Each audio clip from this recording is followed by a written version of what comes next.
ఇప్పుడు నేను అందుకే దాంతోపాటు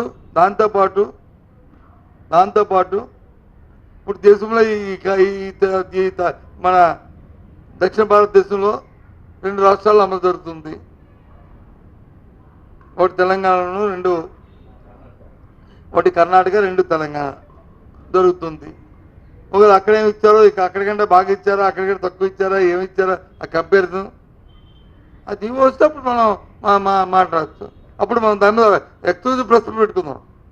అది లేని దానికి వచ్చి మనం అని వేగ్గా మాట్లాడి పాపం ఇస్తే మహిళలకు వచ్చి వాళ్ళకి వచ్చి మనం తప్పు ఇన్ఫర్మేషన్ ఇచ్చేది అవుద్ది. ప్రభుత్వం వచ్చి పెద్ద ఉద్దేశంతో ఉండి ఏదో ఉద్ధరించాం అనుకుంటే వాళ్ళని ఏదో మనం శంకించడానికి ఉంటుంది.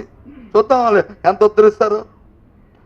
అది రేపు ఉదయంకి రేపే కదా ఏంటి.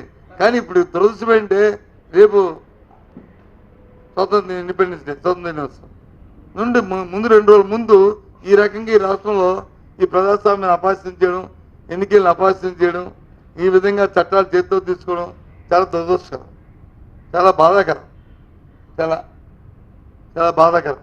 2 రోజుల ముందు అది ఓకేనా? ఇంకేం మిగిలిపోయా చెప్పండి.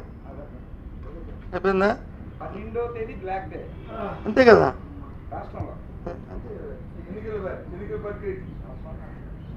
ఎన్నికల ప్రక్రియ సంబంధించి అంతేగాని అన్నిటికీ కాదు.